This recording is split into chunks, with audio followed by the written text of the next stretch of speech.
नमस्कार दोस्तों, स्वागत है आपके अपने यूट्यूब चैनल भाषा कुंज पर।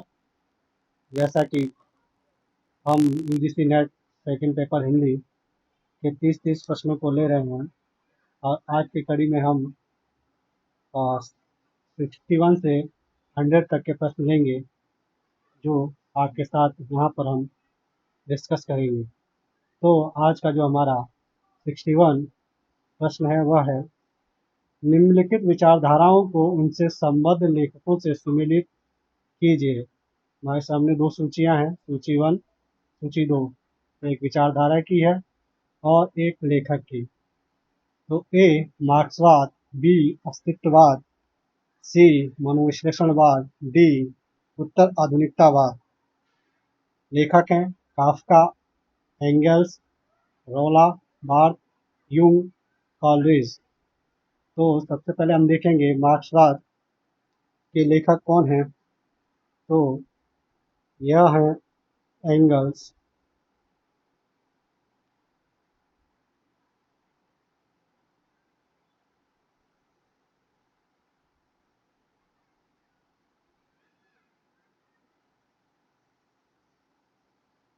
एंगल्स अस्तित्ववाद के काफ्का, मनोविश्लेषणवाद के यूंग, उत्तर आधुनिकता के रोला बार्थ। तो इस तरह हमारा जो आंसर होगा वह होगा पहला, यानी कि मार्क्सवाद एंगल्स, अस्तित्ववाद काफ्का, मनोविश्लेषणवाद यूंग, उत्तर आधुनिकता रोला बार्थ। अगला हमारा प्रश्न होगा 62। 62 प्रश्न क्या है, अच्छी हिंदी बस एक ही व्यक्ति लिखता था, यह कथन किस आलोचक ने किसके बारे में कहा था। तो यह जो कथन है वह है हमारे सामने 4 ऑप्शन के अंतर्गत, हजारी प्रसाद द्विवेदी ने निराला के बारे में, महावीर प्रसाद द्विवेदी ने बाल मुकुंद गुप्त के बारे में, रामचंद्र शुक्ल ने जयशंकर प्रसाद के बारे में, नंद दुलारे वाजपेयी ने महावीर प्रसाद द्विवेदी के बारे में। तो यह जो हमारा आंसर होगा वह होगा महावीर प्रसाद द्विवेदी ने बाल मुकुंद के बारे में।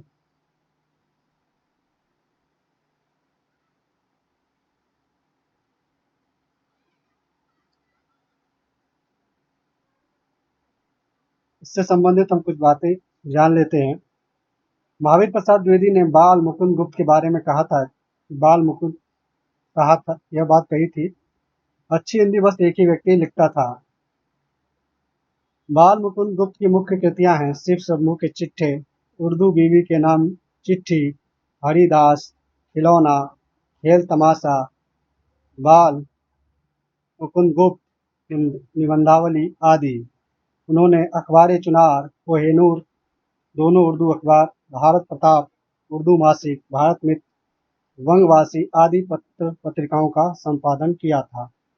अगला हमारा प्रश्न होगा, तलाकशुदा माता पिता की संतान की मानसिकता पर आधारित उपन्यास है। महाभोज, अंधेरे बंद कमरे, आपका बंटी, शेखर एक जीवनी। तो यह होगा आपका बंटी।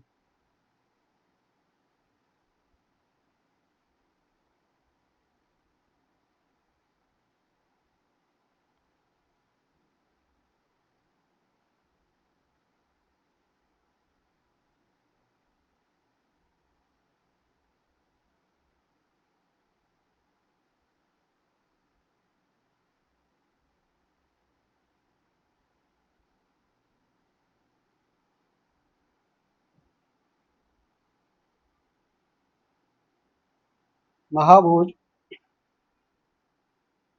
महाभोज में कब आया था? 1979, यानी कि 1979। इसमें क्या है कि विषय वस्तु क्या है? राजनीतिक, राजनीतिक और उससे और उससे जुड़े जुड़े अपराधों का यथार्थ चित्रण का यथार्थ चित्रण। यह कृति है मन्नू भंडारी की। मन्नू भंडारी जी का उपन्यास है। अंधेरे बंद कमरे, यह आया था आपका 1961 में। इसकी विषय वस्तु है दाम्पत्य दाम्पत्य जीवन जीवन और उसकी विसंगतियों का चित्रण। विसंगतियों का चित्रण।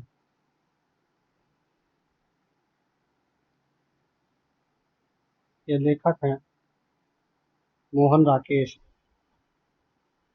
मोहन राकेश।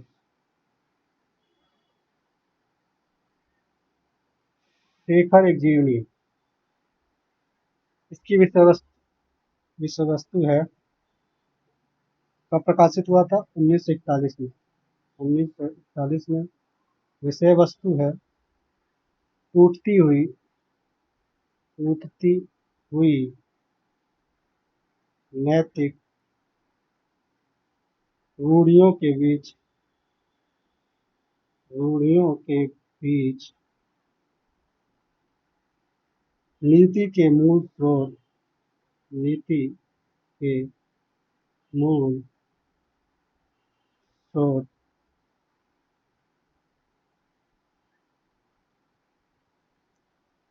की खोज। तो इस प्रश्न से जुड़ी कुछ अन्य बातें थी जो मैंने आपके साथ साझा की। अगला प्रश्न है हमारा, प्रकाशन काल के अनुसार निम्नलिखित कहानियों का सही अनुक्रम है। तो हमारे सामने 4 ऑप्शन है। पहला है परिंदे, ईदगाह, आकाशदीप, उसने कहा था। दूसरा है उसने कहा था, आकाशदीप, ईदगाह, परिंदे। तीसरा है आकाशदीप, परिंदे, उसने कहा था, ईदगाह। चौथा है ईदगाह, आकाशदीप, परिंदे, उसने कहा था। तो सबसे पहले हम इनके प्रकाशन काल को देख लेंगे कि कौन सी कृति कब आई थी। तो उसने कहा था 1915 में। 1915 में। आकाशदीप 1929 में। ईदगाह 1933 में। परिंदे 1960 में। इनके लेखकों को भी देख लेंगे। उसने कहा था कि लेखक हैं चंद्रधर शर्मा गुलेरी। चंद्रधर शर्मा गुलेरी। ईदगाह प्रेमचंद प्रेमचंद। आकाशदीप जयशंकर प्रसाद जयशंकर प्रसाद। उसने कहा था कि परिंदे निर्मल वर्मा। निर्मल वर्मा। तो इस तरह से हमारा जो ऑप्शन सही होगा वो होगा दूसरा, उसने कहा था 1915, आकाशदीप 1929, ईदगाह 1933, परिंदे 1960। अगला प्रश्न है हमारा, इस मेले का मुख्य उद्देश्य है कि व्यापार की वृद्धि हो। यह किस प्रकार का वाक्य है? तो यह जो वाक्य है हमारा वह है मिश्र वाक्य। कैसे? तो थोड़ा सा इसके बारे में आपको बता दें। मिश्र वाक्य में एक प्रधान वाक्य और दूसरा आश्रित उपवाक्य होता है। प्रधान वाक्य को आश्रित उपवाक्य से जोड़ने के लिए कि, जो, क्योंकि, जैसा, वैसा, जब तक, जितना, उतना, यदि, तो आदि का प्रयोग किया जाता है।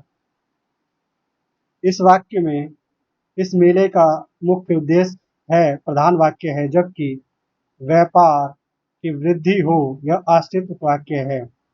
अतः यह मिश्र वाक्य कहलाएगा। अगला प्रश्न है हमारा 66वां। निम्नलिखित में से कौन से कथन रामविलास शर्मा के हैं? हमारे सामने 4 कथन हैं। कौन कौन से? साहित्य की प्रचारात्मकता का प्रश्न सामाजिक जीवन की यथार्थता की कसौटी पर हल किया जा सकता है। बी, वास्तविक जीवन तथ्यों को ओझल रखकर श्रेष्ठ साहित्य की रचना की जा सकती है। सी, पिछली संस्कृति से नाता तोड़कर हवा में नई संस्कृति को जन्म नहीं दिया जा सकता। डी, अतीत के बिना भी वर्तमान को समझा जा सकता है। हमारे सामने चार विकल्प दिए हुए हैं। कौन कौन से? हमारे ए और सी, नंबर 2 ए और बी, नंबर 3 बी और सी, नंबर 4 बी और डी। तो हमारा जो आंसर होगा वह होगा पहला, यानी ए और सी। ए और सी क्या है? ए है साहित्य की प्रचारात्मकता का प्रश्न सामाजिक जीवन की यथार्थता की कसौटी पर हल किया जा सकता है। और सी क्या है? पिछली संस्कृति से नाता तोड़कर हवा में नई संस्कृति को जन्म नहीं दिया जा सकता। रामविलास शर्मा से संबंधित कुछ बातें और कुछ कथन हैं। साहित्य की प्रचारात्मकता का प्रश्न सामाजिक जीवन के यथार्थवाद की कसौटी पर हल किया जा सकता है। पिछली संस्कृति से नाता तोड़कर हवा में नई संस्कृति को जन्म नहीं दिया जा सकता। रामविलास शर्मा की कृतियां हैं प्रेमचंद 1941, भारतेंदु युग 1943, निराला 1946, प्रगति और परंपरा 1949, साहित्य और संस्कृति 1949, प्रेमचंद और उनका युग 1952, भारतेंदु हरिश्चंद्र 1953, भाषा साहित्य और संस्कृति 1954, प्रगतिशील साहित्य की समस्याएं 1954, आचार्य रामचंद्र शुक्ल और हिंदी आलोचना 1955, लोक जीवन और साहित्य 1955, स्वाधीनता और राष्ट्र साहित्य 1956, मानव सभ्यता का विकास 1956 आदि। अगला प्रश्न है हमारा 67वां। निम्नलिखित मिथकीय कविताओं को उनके कवियों के साथ सुमिलित कीजिए। तो हमारे सामने एक सूची है मिथकीय कविताओं की और दूसरी कवियों की। तो मिथकीय कविताएं हैं जैसे ए, प्रमुख गाथा, बी, जय भारत, सी, आत्मजयी, डी, संशय की रात। और कवि हैं कुंवर नारायण, धर्मवीर भारती, नरेश मेहता, मैथिली शरण गुप्त, नरेंद्र शर्मा। तो हम देख लेंगे कि कौन किससे मैच करते हैं। तो प्रमुख गाथा के राइटर हैं धर्मवीर धर्मवीर भारती धर्मवीर भारती। जय भारत के रचनाकार हैं मैथिली शरण गुप्त। आत्मजयी के रचनाकार हैं कुंवर नारायण। संशय की एक रात के कवि हैं नरेश मेहता। तो जो हमारा आंसर होगा वह होगा पहला, यानी कि प्रमुख गाथा कुंवर नारायण, जय भारत धर्मवीर भारती, आत्मजयी नरेश मेहता, संशय की एक रात मैथिली शरण गुप्त। अगला हमारा प्रश्न है 68वां। हिंदी में नॉवेल के अर्थ में उपन्यास पद का प्रथम प्रयोग किसने किया था? तो हमारे सामने 4 ऑप्शंस हैं महावीर प्रसाद द्विवेदी, भारतेंदु हरिश्चंद्र, प्रताप नारायण श्रीवास्तव, बालकृष्ण भट्ट। तो हमारा आंसर होगा भारतेंदु हरिश्चंद्र। इससे संबंधित कुछ बातें हम जान लेते हैं। हिंदी नॉवेल नॉवेल के अर्थ में उपन्यास उपन्यास शब्द का प्रथम प्रयोग भारतेंदु हरिश्चंद्र भारतेंदु हरिश्चंद्र हरिश्चंद्र हरिश्चंद्र मैगजीन हरिश्चंद्र मैगजीन के प्रथम अंक अक्टूबर अक्टूबर 1873 ईस्वी 1873 ईस्वी के आवरण पृष्ठ पर किया था।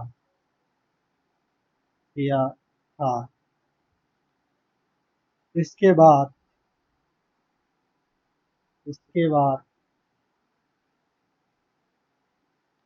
सन 1875 ईस्वी में मासिक पत्र हरिश्चंद्र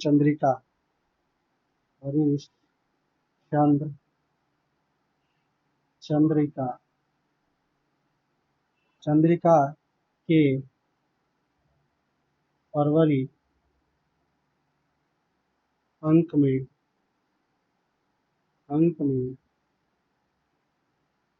उपन्यास शब्द का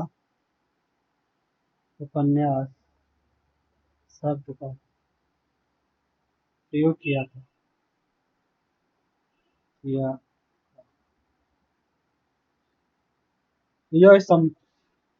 इससे संबंधित कुछ महत्वपूर्ण बातें थी जो आपको बताना जरूरी था और परीक्षा के दृष्टिकोण से भी जरूरी था, इसलिए मैंने आपके साथ ये बात बताई। अगला प्रश्न है हमारा 69वां। फोर्ट विलियम कॉलेज के हिंदुस्तानी के प्रथम प्रोफेसर कौन थे? तो हमारे सामने 4 ऑप्शन है, गिलक्रिस्ट, पिनकॉट, विलियम जोन्स, ग्रियर्सन। तो हमारा आंसर होगा गिलक्रिस्ट।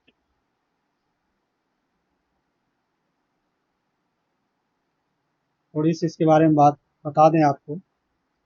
सन 1800 ईस्वी में फोर्ट विलियम कॉलेज की स्थापना फोर्ट विलियम कॉलेज की स्थापना हुई थी।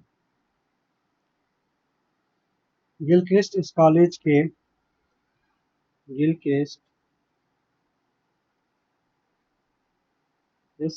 के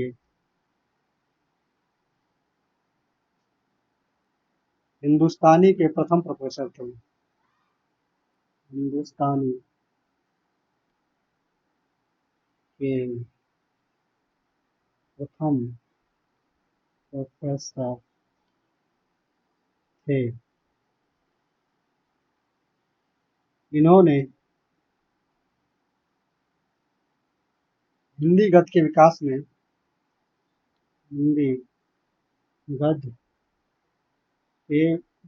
में महत्वपूर्ण भूमिका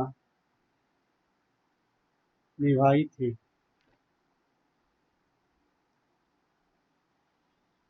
इनकी प्रेरणा से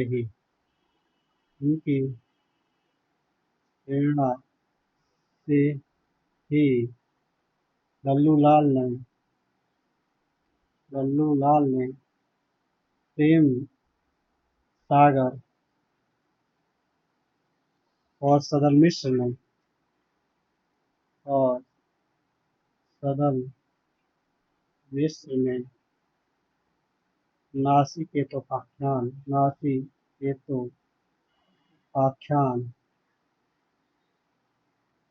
नामक ग्रंथ की रचना की थी।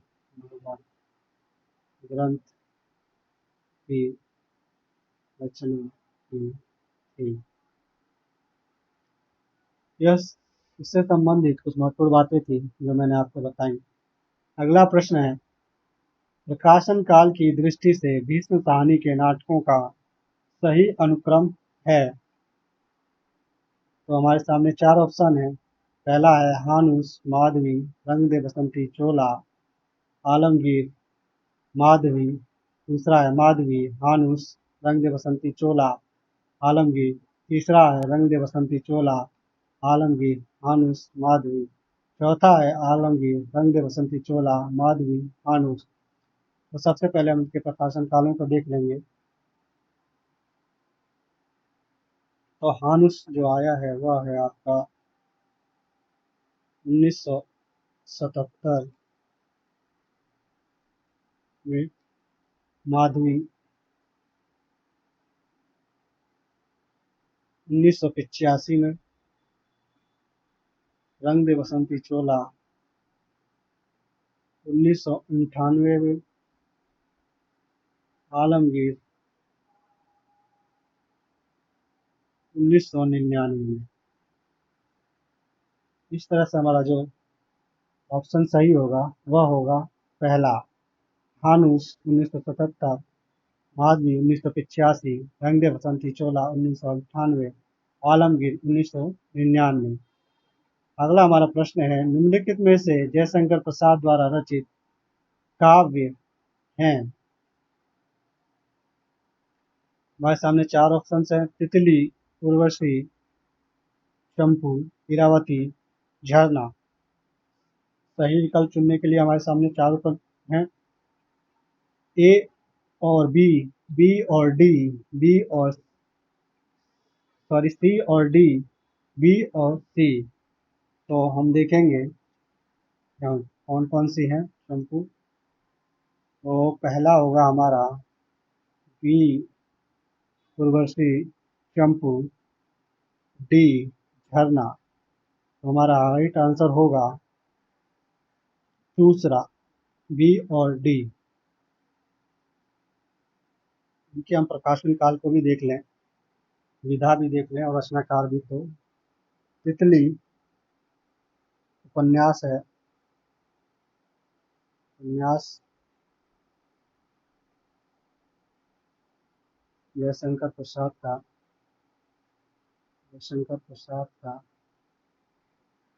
कब आया था? 1934 में। उर्वशी यह काव्य है। इसकी रचयिता है जयशंकर प्रसाद। कब आया था?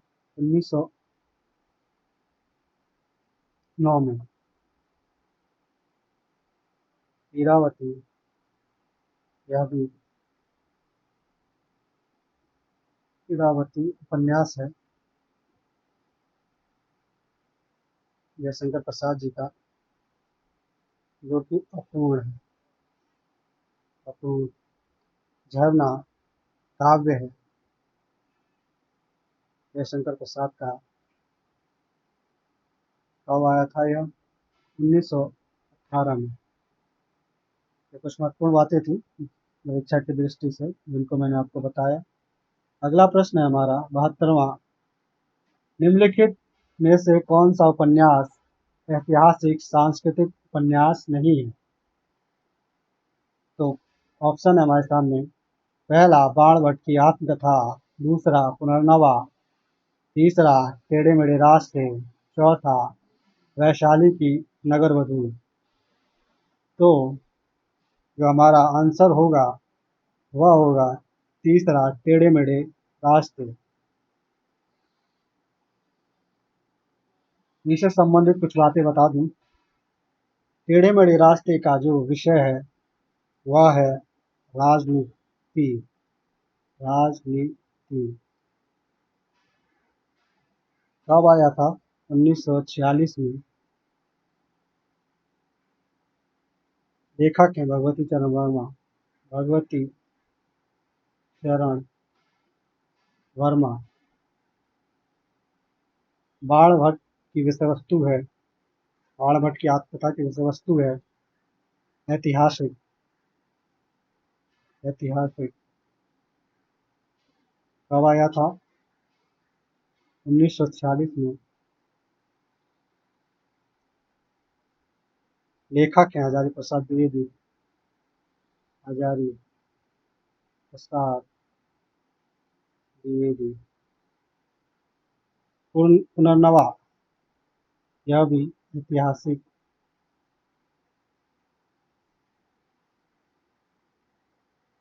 होने का इसका यह कब आया है?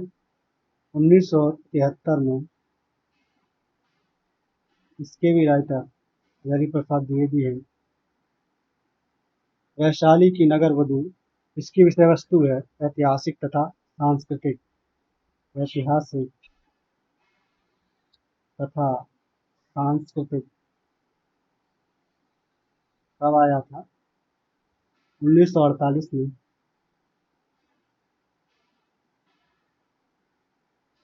1948 में।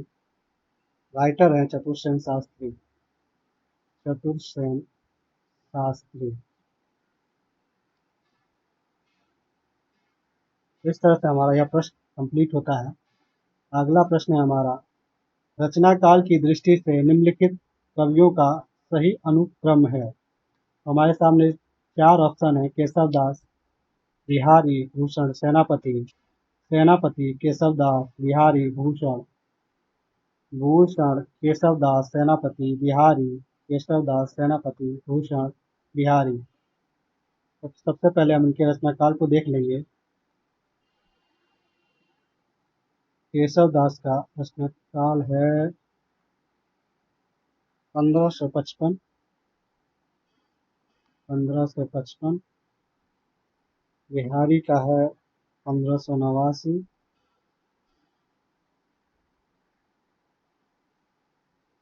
भूषण का है 1595। और सेनापति का है 1589।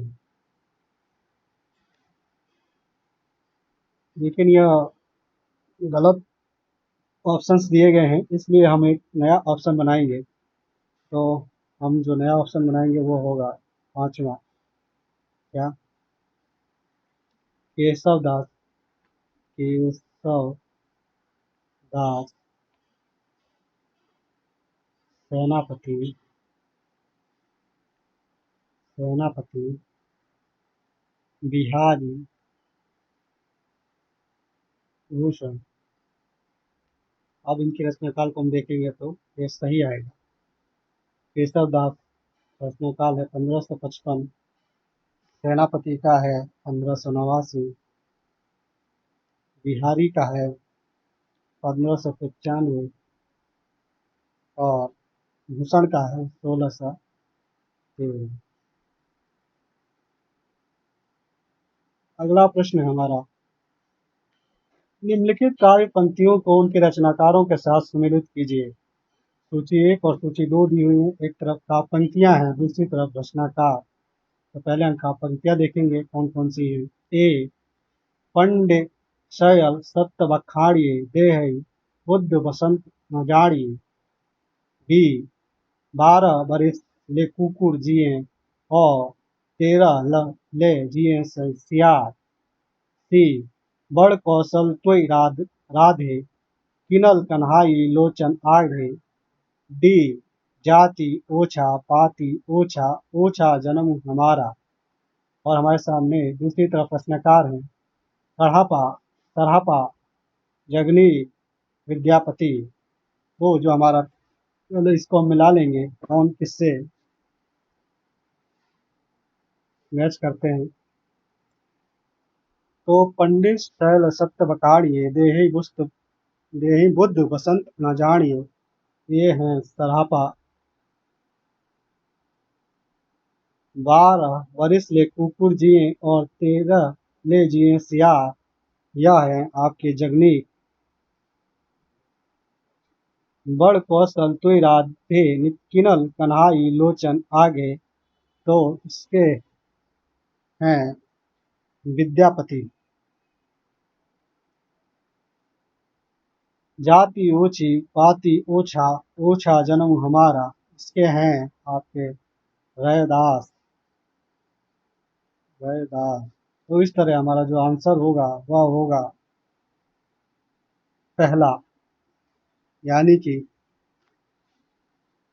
पंडित शैल सत्य बखाड़िए देहि बुद्ध बसंड न जाड़िए के रचनाकार है सरापा।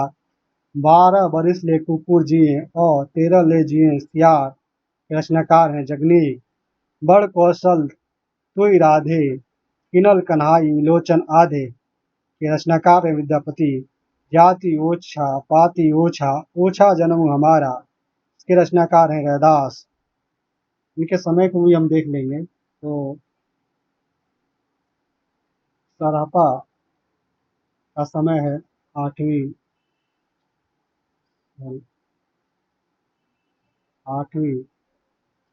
सती। जगनीक का है 13वीं सती। 13वीं सती। विद्यापति का है 1350 ईस्वी और रैदास का है 1376 ईस्वी।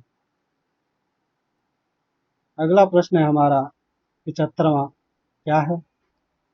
प्रेमचंद की किन कहानियों में देशी रियासतों के राजाओं का चरित्र और वहां चलने वाली राजनीतिक गतिविधियों का चित्रण मिलता है? हमारे सामने 4 ऑप्शन है। रियासत का दीवान, पंच परमेश्वर, शतरंज के खिलाड़ी, बड़े भाई साहब। और 4 विकल्प दिए गए हैं, ए और डी, बी और सी, ए और सी, बी और डी। तो हम ऑप्शन देखेंगे क्या क्या है। तो हमारा जो आंसर होगा तीसरा, ए और सी, यानी कि सियासत का दीवान, शतरंज के खिलाड़ी। हमारा आंसर होगा तीसरा, ए और सी। थोड़ी सी प्रेमचंद के बारे में बातें कर लें। यहाँ पर प्रेमचंद की कहानी सियासत का दीवान और शतरंज के खिलाड़ी में देशी रियासतों के राजाओं का चरित्र और वहां चलने वाली राजनीतिक गतिविधियों का चित्रण मिलता है। पंच परमेश्वर कहानी ग्रामीण पृष्ठभूमि पर आधारित है, जबकि बड़े भाई साहब कहानी में 2 भाइयों के परस्पर संबंध, अधिकार और तत्कालीन शिक्षा व्यवस्था का सूक्ष्म चित्रण किया गया है। अगला प्रश्न है हमारा 76वां। निम्नलिखित में से व्यंग्य रचनाएं कौन सी हैं?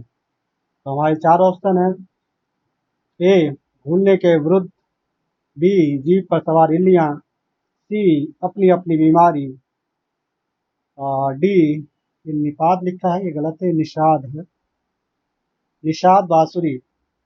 हमारे सामने 4 विकल्प हैं, ए और बी, बी और डी, और ए और सी, चौथा बी और सी। तो हमारा जो होगा आंसर वह होगा बी और सी। बी और सी कौन कौन से हैं? बी है जीप पर सवार इल्लियां, और सी है आपका अपनी अपनी बीमारी। जीप पर सवार इल्लियां व्यंग्य है। व्यंग्य है किसका है? शरद जोशी का। शरद जोशी का। कब आया था? 1971 में। के बाद अपनी अपनी बीमारी, यह भी व्यंग्य है। व्यंग्य है किसका? हरिशंकर परसाई का। हरिशंकर परसाई का। कब आया था? 1972 में। भूलने के विरुद्ध यह निबंध है। निबंध है इसका, रमेश चंद्र शाह का, रमेश चंद्र शाह का। कब आया था? 1990 में। निषाद बांसुरी, निषाद बांसुरी है आपका निबंध, निबंध। रचनाकार हैं कुबेर नाथ राय, कुबेर नाथ।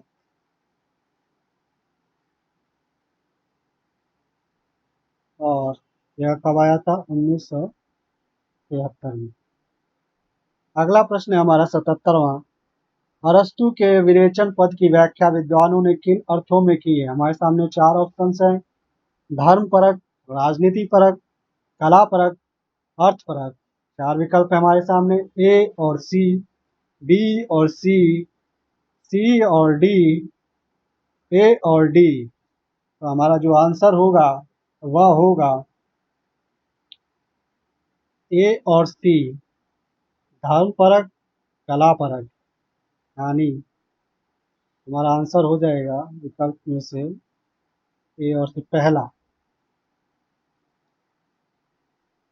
विरेचन के लिए अरस्तु ने कथार्सिस शब्द का प्रयोग किया है। इसका शाब्दिक अर्थ है शुद्ध करना, परिष्कृत करना आदि। काव्य शास्त्र के संदर्भ में विरेचन का अर्थ है भावों अथवा विचारों को शुद्ध करना। अरस्तु का मत था कि जिस प्रकार औषधि से शारीरिक विकार शुद्ध हो जाते हैं, उसी प्रकार काव्य से मनुष्य के विचार शुद्ध परिष्कृत हो जाते हैं।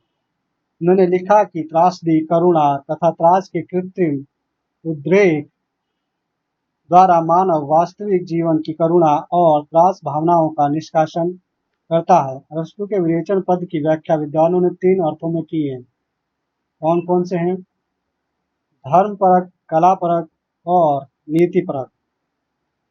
अगला प्रश्न है हमारा 78वां। निम्नलिखित में से किस कहानी में नौकरी के सिलसिले में बाहर रहने के कारण गजाधर बाबू की लंबी अनुपस्थिति इन्हें परिवार के ढांचे से बाहर कर देती है? तो यह हमारा आंसर होगा दूसरा, यानी कि वापसी। यह किसकी कहानी है? उषा प्रियंवदा की। वापसी कहानी है उषा प्रियंवदा की, उषा प्रियंवदा की।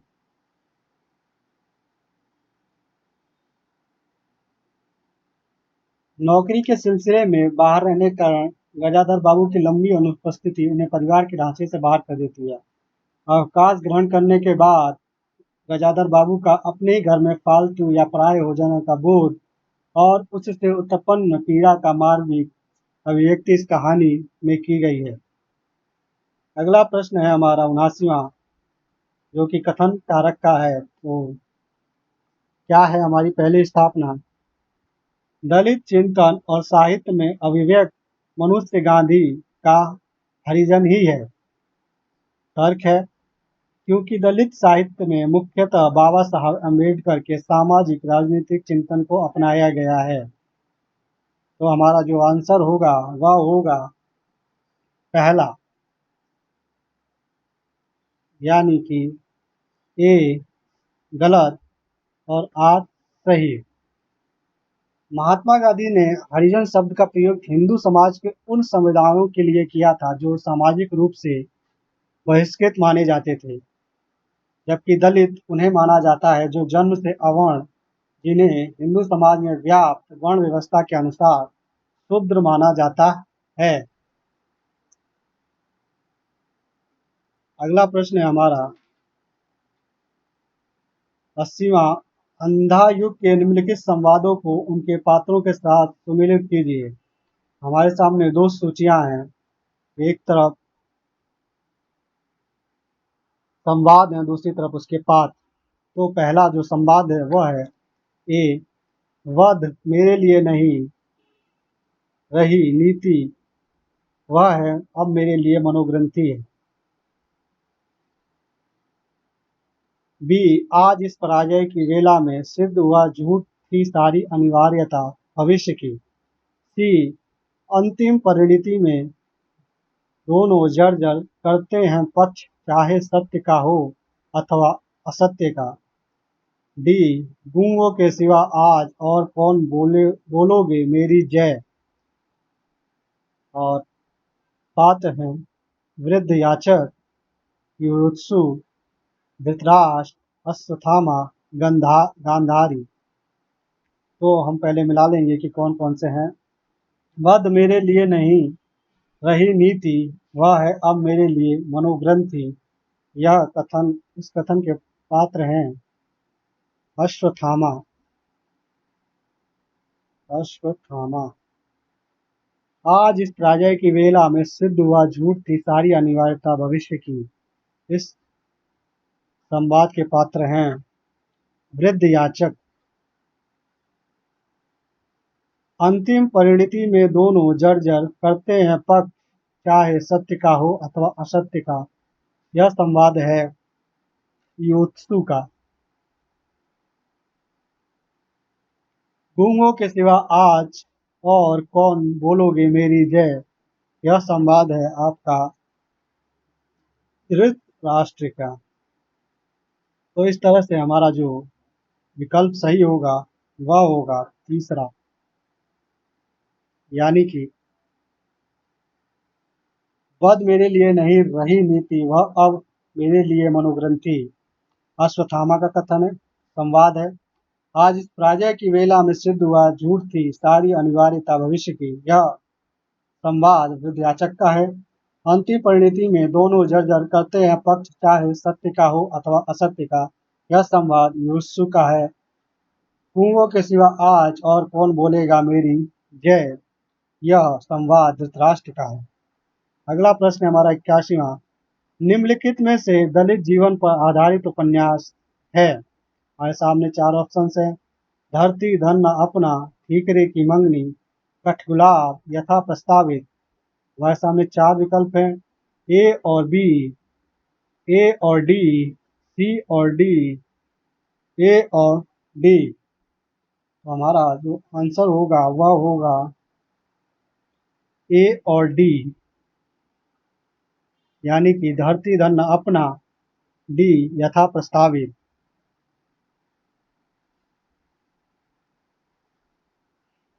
आंसर हो जाएगा दूसरा।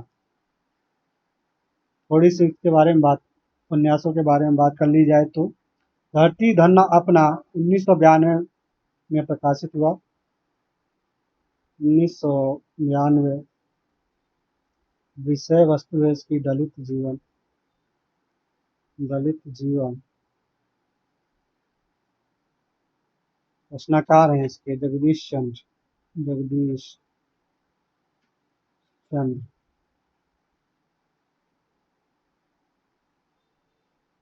ठीकरे की मंगनी, यह आया था 1989 में। इसका विषय है नारी जीवन। नारी जीवन। राइटर हैं इसकी नासिरा शर्मा। नासिरा शर्मा। कठगुलाब, यह आया था आपका 1996 में। विषय है इसका नारी जीवन। राइटर हैं मृदुला गर्ग। मृदुला गर्ग।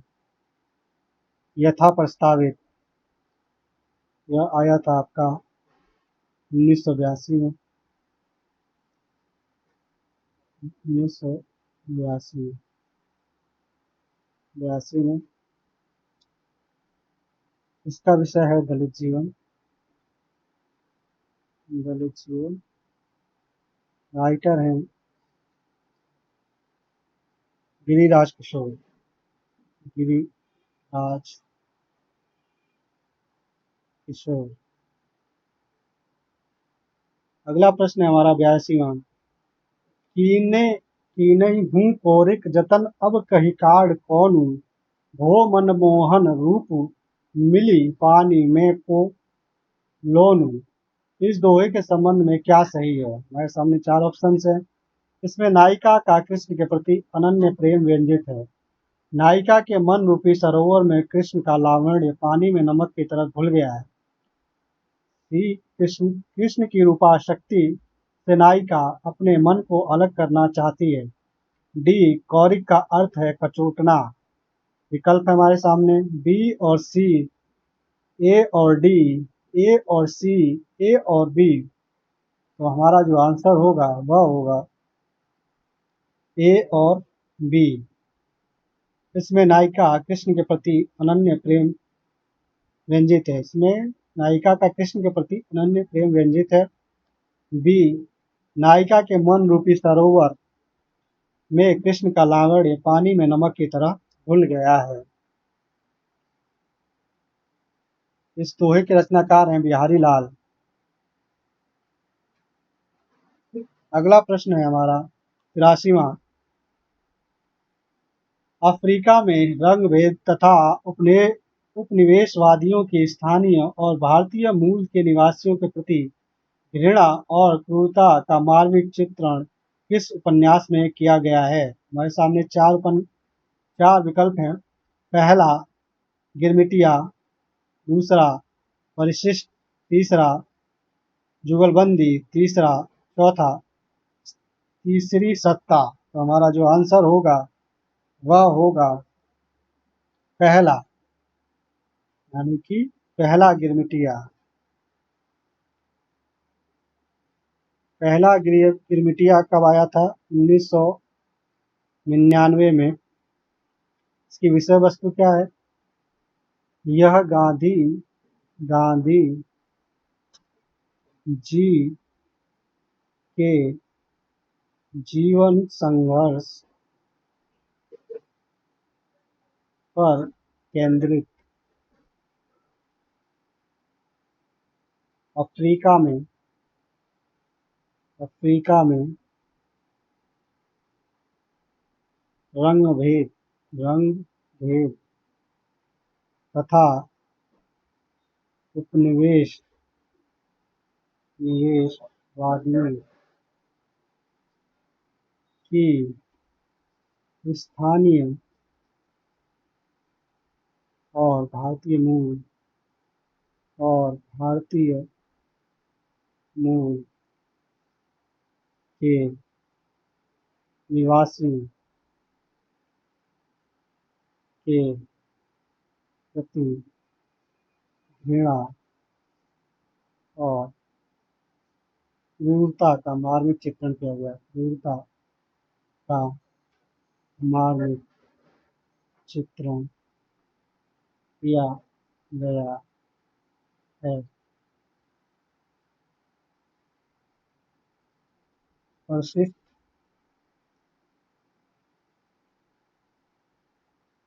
परिशिष्ट कब आया था?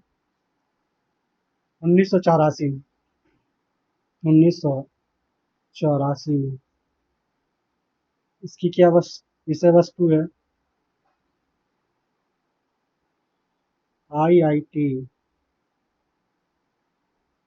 आईआईटी जैसे तकनीकी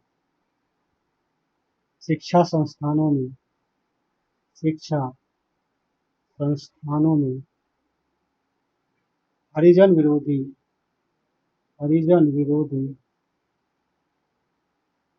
वातावरण का मार्मिक चित्रण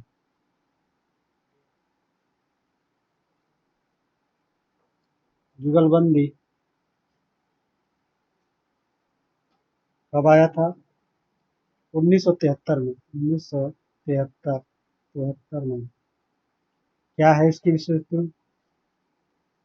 इसमें अंग्रेजी साम्राज्य के साथ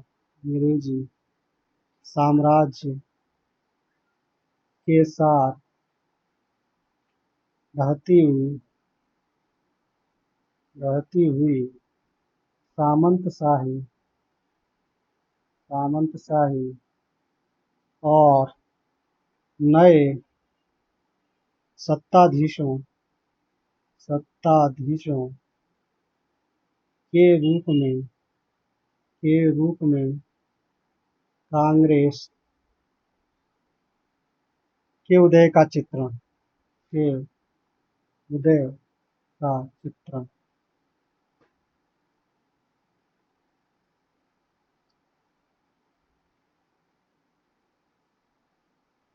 तीसरी सत्ता यह कब आया है? 1982। इसकी विषय वस्तु क्या है? पति पत्नी के बीच आने वाले तीसरे व्यक्ति के कारण दोनों के बीच उत्पन्न तनाव को इस कथा का आधार बनाया गया है। इस तरह से इस प्रश्न से संबंधित कुछ बातें थी जो मैंने आपको बताई, जो परीक्षा की दृष्टि से बहुत महत्वपूर्ण था। अगला प्रश्न है हमारा 84वां। सिद्धों से संबंधित रामचंद्र शुक्ल के कौन से कथन सही? वज्रयान में आकर महासुखवाद का प्रवर्तन हुआ। नाथ पंथ सिद्धों की परंपरा से नहीं निकला है। सिद्धों का साहित्य शुद्ध साहित्य के अंतर्गत नहीं आता। सिद्धों की वाणियां सांकेतिक नहीं है। सही विकल्प चुनना है हमें, जो कि है ए और सी, ए और बी, बी और सी और डी। तो हमारा आंसर होगा ए और सी, ए और सी। यानी कि ए वज्रयान में आकर महासुखवाद का प्रवर्तन हुआ, सी सिद्धों का साहित्य शुद्ध साहित्य के अंतर्गत नहीं आता है। इससे संबंधित कुछ बातें मैं आपको बता दूं। हिंदी साहित्य के इतिहास में शुक्ल जी सिद्धों के संबंध में लिखते हैं कि वज्रयान में आकर महासुखवाद का प्रवर्तन हुआ। प्रज्ञा और उपाय के योग से इस महासुख दशा की प्राप्ति मानी गई। इसे आनंद स्वरूप ईश्वरत्व ही समझिए। निर्वाण के 3 अवयव ठहराए गए, शून्य, विज्ञान और महासुख। सिद्धों के साहित्य के संबंध में शुक्ल जी लिखते हैं कि उनकी रचनाओं का जीवन ही स्वाभाविक सरणियों, अनुभूतियों और दशाओं से कोई संबंध नहीं। वे सांप्रदायिक शिक्षा मात्र हैं, अतः शुद्ध साहित्य की कोटि में नहीं आ सकती। अगला प्रश्न है हमारा 85वां। सर्व सुख नामक अग्रवाल बनिया की कथा किस उपन्यास में उल्लेखित है? तो हमारे सामने जो 4 ऑप्शन है वो हैं देवरानी जेठानी की कहानी, वामा शिक्षक, भाग्यवती, निस्सहाय इंदु। तो हमारा जो आंसर होगा पहला, देवरानी जेठानी की कहानी। इस कहानी के लेखक हैं पंडित गौरीदत्त। पंडित गौरीदत्त गौरीदत्त। प्रकाशन वर्ष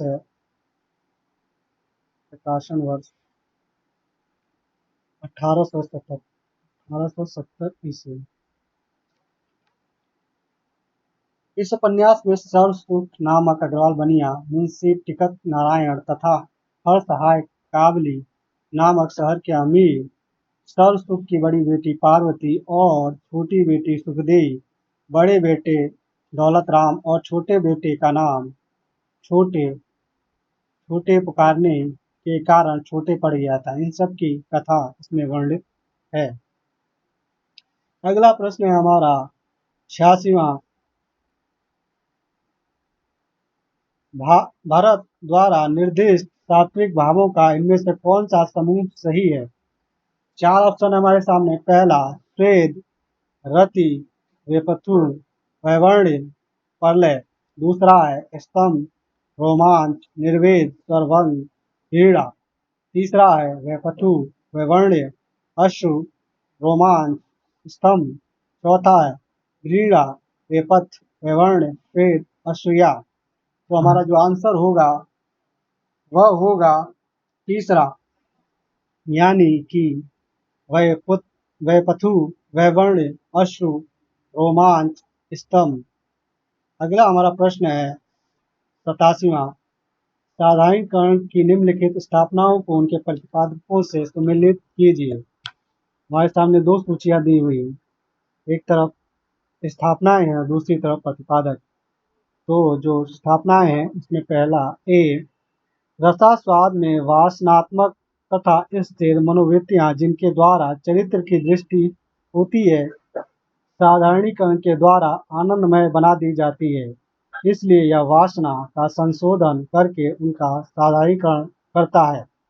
बी है, काव्य प्रसंग था रस के समस्त अवयवों का साधारणीकरण मानने की अपेक्षा कवि भावना का साधारणीकरण मानना मनोविज्ञान के अधिक अनुकूल है। सी, लोक हृदय की यह सामान्य अंतर्भूति परख कर हमारे यहाँ साधारणीकरण सिद्धांत की प्रतिष्ठा की गई है। यह सामान्य अंतर्भूमि कलिगत यार या कृत्रिम नहीं है। डी, जब चमत्कारिक अर्थ मर जाता है तब उस शब्द की रागोत्तेजक शक्ति भी क्षीण हो जाती है, उस अर्थ की प्रतिपत्ति करता है जिससे पुनः रागात्मक संबंध स्थापित हो। साधारणीकरण का यही अर्थ है। और चार जो प्रतिपादक हैं वह हैं, पहला रामचंद्र शुक्ल, अज्ञे, जयशंकर प्रसाद, नगेंद्र और गुलाब राय। तो हम पहले इनको मिला लेंगे, इसका क्या है। तो रसास्वाद में वासनात्मक तथा स्थिर मनोवृत्तियों जिनके द्वारा चरित्र की सृष्टि होती है साधारणीकरण का साधारणीकरण करता है। इसका जो है वो है जयशंकर प्रसाद। काव्य प्रकर्ष बी का है नगेंद्र, बी नगेंद्र, और सी है लोक हृदय रामचंद्र शुक्ल।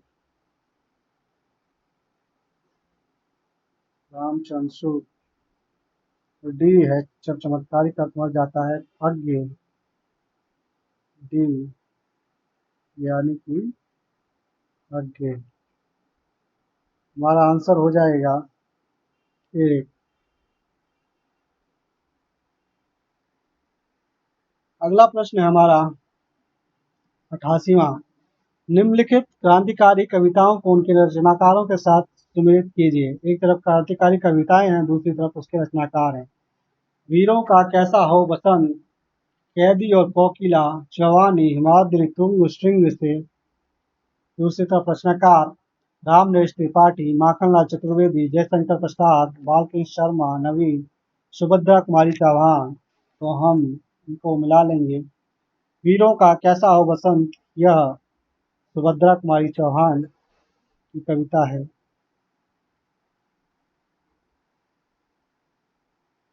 और कैदी और कोकिला यह माखनलाल चतुर्वेदी की कविता है। जवानी यह बालकृष्ण शर्मा नवीन की कविता है। हिमाद्री तुंग श्रृंग से यह जयशंकर प्रसाद की कविता है।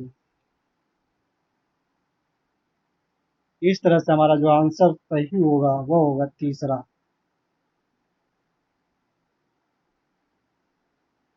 अगला प्रश्न हमारा 89वां, जो कि है अपने काव्य सिद्धांत की निर्मित के लिए किस पाश्चात्य आचार्य ने सहजानुभूति की अवधारणा का सहारा लिया है। तो हमारे सामने चार ऑप्शन है,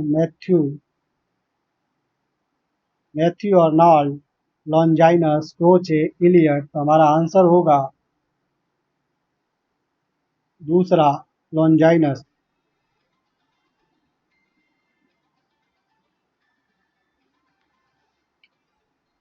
अगला हमारा प्रश्न है 90वां, धर्मवीर भारती के संदर्भ में क्या सही नहीं है। तो हमारे सामने चार ऑप्शन है, वे व्यक्ति स्वातंत्र्य के विरोधी कवि हैं, वे व्यक्ति स्वातंत्र्य के पक्षधर कवि हैं, वे किशोर भावुकता के लेखक हैं, वे मिथकीय संदर्भों पर आधारित कविता लिखने वाले कवि हैं। तो हमारा आंसर होगा ए, वे व्यक्ति स्वातंत्र्य के विरोधी कवि हैं। धर्मवीर भारती स्वतंत्रता के विरोधी नहीं बल्कि पक्षधर कवि हैं। वे किशोर भावुकता के लेखक हैं। गुनाहों का देवता उपन्यास भावुकतापूर्ण प्रेम की करुण कहानी है। इसमें चंद्र और सुधा का प्रेम काल्पनिक किशोर भावुकता की उपज है। धर्मवीर भारती के प्राय सभी चर्चित काव्य मिथकों पर आधारित हैं। अंधा युद्ध, कनुप्रिया, टूटा पहिया, वृहन्नला आदि महाभारत और भागवत कथा पर आधारित है। अगला प्रश्न है हमारा निर्देश, यानी कि हमारे सामने एक परिच्छेद दिया हुआ है जिसको पढ़ करके हमें 51 से लेकर 95 तक के प्रश्नों के उत्तर देने हैं। तो सबसे पहले हम इस परिच्छेद को पढ़ लेंगे। क्या है? भावना को मूर्त रूप में रखने की आवश्यकता के कारण कविता की भाषा में दूसरी विशेषता यही रहती है कि उसमें जाति संकेत वाले शब्दों की अपेक्षा विशेष रूप व्यापार सूचक शब्द अधिक रहते हैं। बहुत से ऐसे शब्द हैं जिससे किसी एक का नहीं बल्कि बहुत से रूपों या व्यापारों का एक साथ चलता सा अर्थ ग्रहण हो जाता है। ऐसे शब्दों को हम जाति संकेत कह सकते हैं। ये मूर्त विधान के प्रयोजन के नहीं। किसी ने कहा वहाँ बड़ा अत्याचार हो रहा है। इस अत्याचार शब्द के अंतर्गत मारना, पीटना, डांटना, डपटना, लूटना, पाटना इत्यादि बहुत से व्यापार हो सकते हैं। अतः अत्याचार शब्द के सुनने से उन सब व्यापारों की मिली जुली अस्पष्ट भावना थोड़ी देर के लिए मन में आ जाती है। कुछ विशेष व्यापारों का स्पष्ट चित्रण या मूर्त रूप नहीं खड़ा होता। इससे ऐसे शब्द कविता के उतने काम के नहीं है।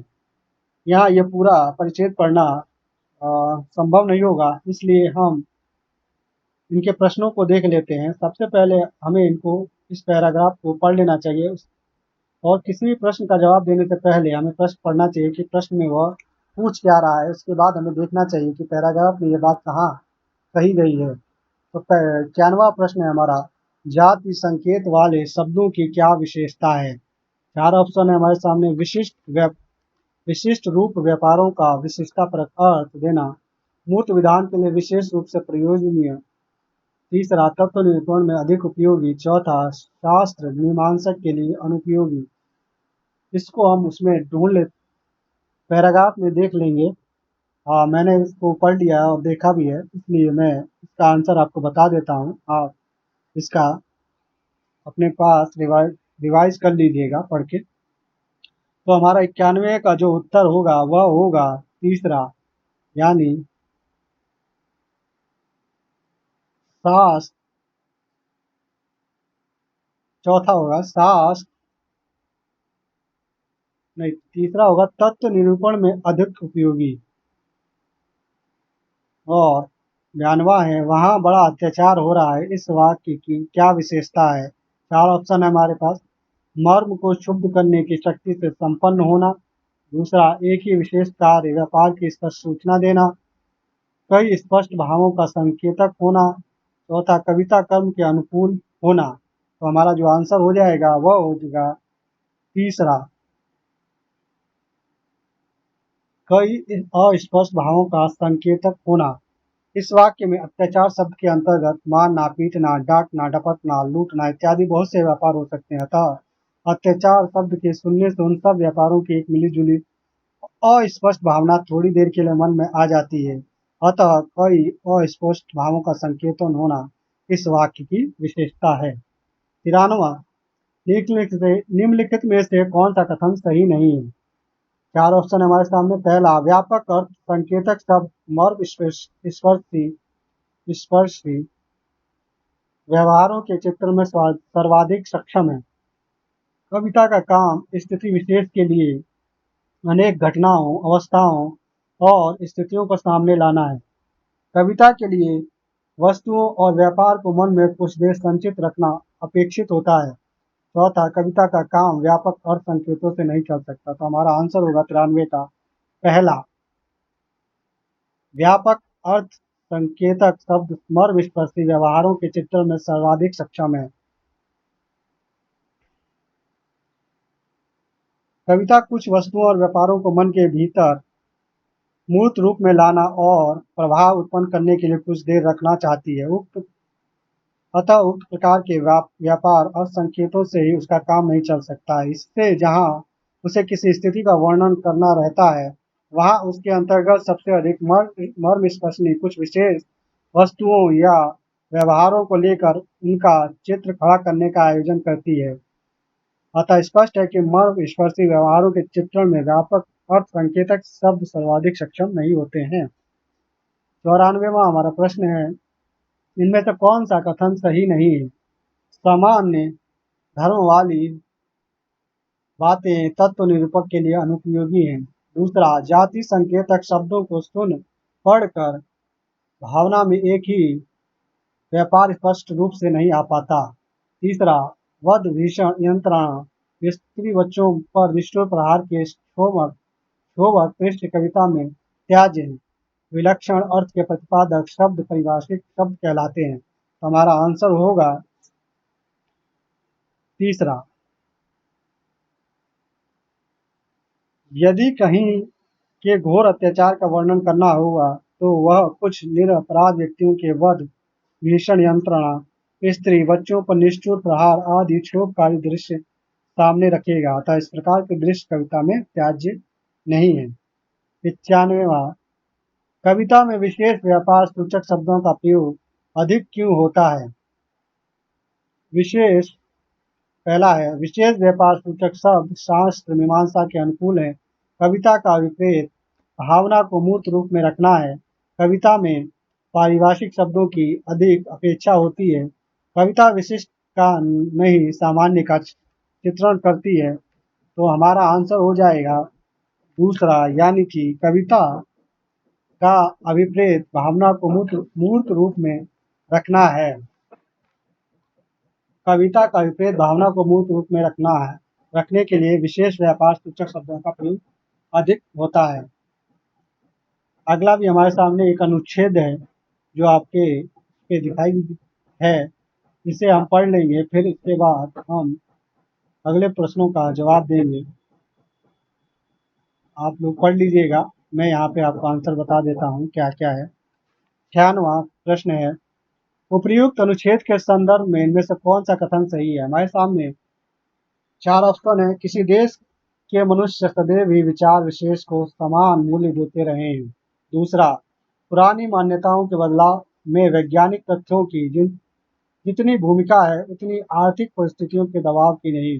तीसरा, सभी भावों के मूल में पुराने संस्कार और नए अनुभव होते हैं। चौथा, सभी भावों के मूल में पुराने संस्कार और नए अनुभवों का कोई योगदान नहीं होता है। तो हमारा आंसर होगा इसमें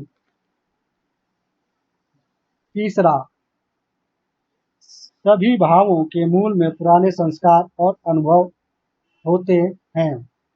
97वां प्रश्न है, उपर्युक्त अनुच्छेद के संदर्भ में हमारे देश के सहृदय की 200 वर्ष क्या स्थिति थी? 4 ऑप्शन है। पहला, वह दुखांत नाटकों को महिमा मंडित करके देखता था। दूसरा, उसका कर्म फल प्राप्ति की अवश्यंभाविता और पुनर्जन्म में दृढ़ विश्वास था और संसार को व्यवस्था को अनिवार्यतः असमंजस मानता था। चौथा, वह जिन्हें तब त्याज समझता था वह आज भी इसके लिए अस्पर्शनीय है। तो हमारा आंसर हो जाएगा दूसरा, यानी कि उसका कर्म फल प्राप्ति की अवश्यंभाविता और पुनर्जन्म में दृढ़ विश्वास था। अगला प्रश्न है हमारा 98।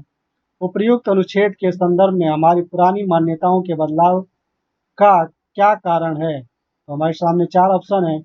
आधुनिक शिक्षा की मानवतावादी दृष्टि का विशेष प्रसार। पहला, सहृदय की साहित्यिक धारणा में परिवर्तन। दूसरा, दुखांत नाटक को महत्व देना। तीसरा, केवल इस जीवन के सुख के प्रति अपेक्षा भाव। चौथा, तो हमारा जो आंसर होगा वह होगा पहला, आधुनिक शिक्षा की मानवतावादी दृष्टि का विशेष प्रसार। 99वां हमारा प्रश्न है, उपर्युक्त अनुच्छेद के संदर्भ में इनमें से कौन सा कथन सही है? इस समय की बातों का मध्यकालीन होना, मध्यकालीन कालीन होना, छूट गया है। दूसरा, भावों का अनुभव और संस्कार से कोई संबंध नहीं है। तीसरा, नवीन मूल्यों की स्थापना पुराने बचे संस्कारों के साथ नए अनुभवों को मिलाकर की जाती है। चौथा, साहित्य के जिज्ञासु के लिए परिवर्तनमान मूल्यों की जानकारी अपेक्षित नहीं है। तो हमारा आंसर जो होगा वह होगा तीसरा, नवीन मूल्यों की स्थापना पुराने बचे संस्कारों के साथ नए अनुभवों को मिलाकर की जाती है। आज का हमारा अंतिम और आखिरी प्रश्न है 100वां। उपर्युक्त अनुच्छेद के संदर्भ में परिवर्तित और परिवर्तनमान मूल्यों की ठीक-ठीक जानकारी से साहित्य का जिज्ञासु जो करता है, उसका निम्नलिखित में से इसका संबंध नहीं है। परिस्थितियों के दबाव से उत्पन्न परिवर्तनों की अपरिहार्यता को पहचान पाता है। पहला, आयास पूर्वक अवांछनीय को वांछनीय बनाया जा सकता है। दूसरा, नवीन प्रकाशन भंगिमा को अपना सका है। तीसरा, समाज के निचले स्तर के लोगों के प्रति घृणा की संगति खोज सका है। चौथा, तो हमारा आंसर हो जाएगा चौथा, समाज के निचले स्तर के लोगों के प्रति घृणा की संगति खोज सका है। इस तरह से हमारा 100 प्रश्न पूरा हुआ। हम अगले कक्षा में या क्लास में अगले 30 प्रश्नों के साथ आपसे मिलेंगे और प्रश्नों का डिस्कशन आप लोगों के साथ करेंगे। तब तक के लिए धन्यवाद, नमस्कार।